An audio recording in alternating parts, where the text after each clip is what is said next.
ఈరోజు చక్కటి సందేశంతో బాబాగారు మన ముందుకు వచ్చారండి. బాబాగారి ఆ సందేశం ఏమిటో ఆయన మాటల ద్వారానే విందాము. తల్లి, ఇదే నీకు చివరి అవకాశం. నీ బంధం దగ్గరయ్యే మార్గాన్ని చూపిస్తున్నాను. వెంటనే తెలుసుకొని జాగ్రత్త పరుచుకో బిడ్డ అని బాబాగారు మనకు చక్కటి సందేశాన్ని అందించారు. బిడ్డ, ఒక్క నిమిషం ఈ సాయి మాటల్ని విని చూడు తల్లి. నీకు రాబోయేటటువంటి అదృష్టం గురించి తప్పకుండా తెలుసుకో. అలాగే ఊహించని విధంగా నీ బంధంలో బలపడేటువంటి మంచి అనుభవాన్ని నీవు ఎదుర్కోబోతున్నావు. మరి దాని గురించి కూడా పూర్తిగా తెలుసుకోవాలి కదా. ఈ సాయి మాటలు వినేందుకు నువ్వు సిద్ధంగా ఉన్నావు కదా. ఎవరైనా ఏ కారణంగా అయినా సరే వారు నిన్ను వదిలేస్తే నీవు ఇలా బాధపడుతూ దుఃఖిస్తూ అలాగే అక్కడే ఉండిపోకూడదు. బాధతో ఉండకూడదు. దానికి నువ్వు గుర్తుకు వచ్చినప్పుడల్లా ఎంత మంచి వ్యక్తినా నేను విడిచిపెట్టింది అని అనుకునేలా, ఎదుటి వాళ్ళు అనుకునే విధంగా బ్రతకాలి బిడ్డ. నువ్వు ఎలా బ్రతకాలి అనేది ఒక్కసారి చెబుతాను. జాగ్రత్తగా ఆలోచించి నువ్వే నిర్ణయం తీసుకో. ప్రతిసారి నీ వద్ద మాట మారుస్తూ అలా మార్చి మార్చి మాట్లాడేటువంటి వారితో కాస్త జాగ్రత్తగా ఉండాలమ్మా. అసలు నువ్వు ఎందుకు తెలుసుకోలేకపోతున్నావు? ఎందుకంటే నువ్వు ఇప్పుడు వాళ్ళ దృష్టిలో ఎక్కువ స్థానంలో ఉన్నావు కాబట్టి కొంచెం వారిని నువ్వు ఎక్కువ ప్రోత్సహించే విధంగా, కొంచెం భయపెట్టే విధంగా ఉన్నటువంటి తీయని మాటలు చెబుతూ ఉంటారు. వాటిని నువ్వు నమ్మి మోసపోవడం నీ తప్పే అవుతుంది బిడ్డ. వారు ఎలాంటి వారు అని నువ్వు తెలుసుకోవాలి. అలాంటి జ్ఞానాన్ని భగవంతుడు నీకు ప్రసాదించాడు కదా. ఎదుటి వ్యక్తులు నీ గురించి, నీ నుంచి ఏమి ఆశించినా సరే నీ దగ్గరకు వస్తున్నారు అని వారి మాటల్లోనూ వారి ప్రవర్తనలో స్పష్టంగా నీకు కనిపిస్తుంది. కాబట్టి అలాంటి వారి పట్ల కాస్త జాగ్రత్తగా ఉండు. ఈ నటన ఉంటుంది, ఆ నటన ముందు నిజాయితీ ఎప్పుడు కూడా ఓడిపోతూనే ఉంటుంది. కానీ నటనకు ఏదో ఒకరోజు నిజాయితీ సమాధానం చెబుతుంది బిడ్డ. వారికి నీ గురించి, నీ ప్రేమ గురించి, నీ విలువ గురించి తప్పకుండా అర్థమవుతుంది. ఎవరు ఎన్నెన్ని వేషాలు వేసినా, ఎవరు ఎంత అందమైన వేషం కట్టినా కాలం వారి నిజ స్వరూపాన్ని, వారి గుణాలను ఎప్పుడో ఒకప్పుడు ఏదో ఒక విధంగా బయటపడేలా చేస్తుంది. కాబట్టి జరిగిపోయిన దానిని అదే పనిగా తలుచుకుంటూ అక్కడే ఆగిపోకు బిడ్డ. దిగులు పడాల్సిన అవసరమే లేదు. నీకు సహాయం ఎవరు చేయడం లేదని, నీకు సహాయంగా ఎవరు నిలబడలేదని ఎప్పుడు కూడా నువ్వు అనుకోవద్దు.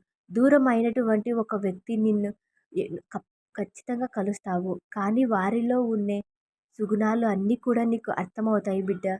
వారిలో ఉన్న విషపు మాటలు, వారు నీకు చేస్తున్నటువంటి ద్రోహం, వీటన్నిటికీ కూడా వారు పూర్తిగా మర్చిపోయి వారిలో ఒక మంచి మార్పు రాబోతుంది.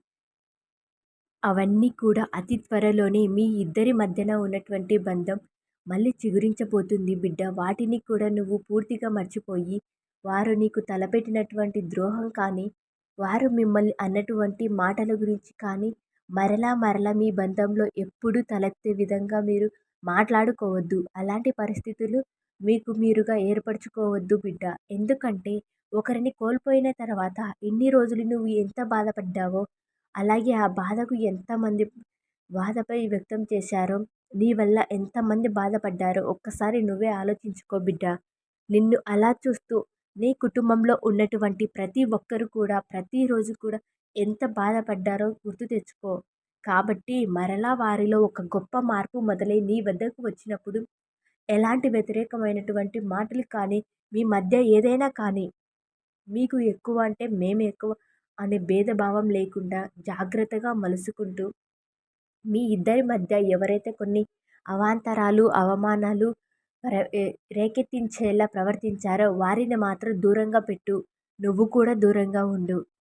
వారిని ఎట్టి పరిస్థితుల్లో కూడా మీ ఇద్దరి మధ్యన చోటు ఇచ్చేటటువంటి ప్రయత్నం అస్సలు చేయవద్దు. గత కొంతకాలంగా ఏమి చేసినా కలిసి రావడం లేదు బాబా. ఇంట్లో మనశ్శాంతి లేదు తండ్రి. అలాగే నాకు అసలు ప్రశాంతతే లేదు. ఇంట్లో ఈ కలహాలు ఏంటి బాబా అని బాధపడుతున్నావు కదా. నీకు ఇష్టమైనటువంటి బాబాను మనస్ఫూర్తిగా అంత మంచి జరుగుతుంది బిడ్డ. నీవు గడిచిపోయినటువంటి రోజులన్నీ కూడా మరల మరల నువ్వు గుర్తు చేసుకోవద్దు. ఎందుకంటే అవి మరలా తిరిగి రావు. కాబట్టి రాబోయేటటువంటి కాలాన్ని అందంగా కనిపించేలా నీకు నువ్వు సృష్టించుకో. నీకు నచ్చిన విధంగా నువ్వు ఊహించుకోవడమే కాదు, నీకు ఉన్నదానికి అనుగుణంగా మలుచుకోవడం కూడా మంచి పాత్రని నువ్వే పోషించాలి. గడిచిపోయినటువంటి కాలం కష్టంగా ఉంటుంది. ఎందుకంటే అనుభవిస్తూ ఉంటాం కాబట్టి.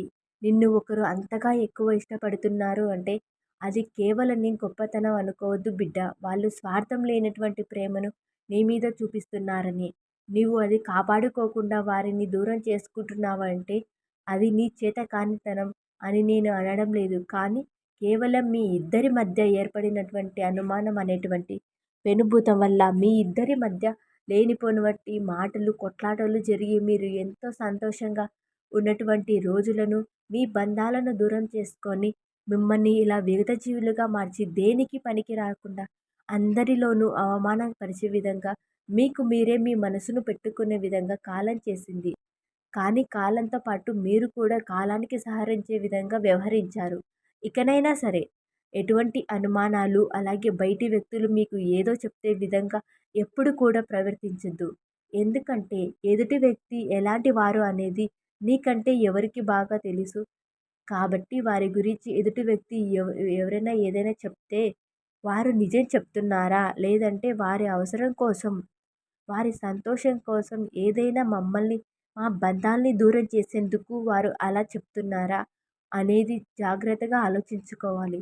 భగవంతుడు నీకు ఈ జన్మలో ప్రసాదించినటువంటి బంధాలను కానీ, ఆప్యాయతను కానీ, ప్రేమను కానీ ఏ ఒక్కటి కూడా విడిచిపెట్టకుండా రుణం ఉంటేనే ఎవరితోనైనా ఈ జన్మలో స్నేహం కానీ, బాంధవ్యం కానీ కలుస్తుంది.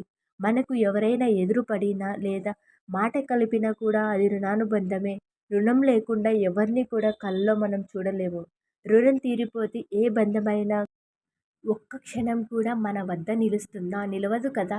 ఈ రుణానుబంధం విలువ తెలుసుకొని జాగ్రత్తగా మసులుకో బిడ్డ. భగవంతుడు నీకు మంచి బంధాన్ని ఇచ్చినప్పుడు వారిని ఎదుటివారు ఏదో చెప్పినంత మాత్రాన మీకు మీరుగా దూరం చేసుకోకండి.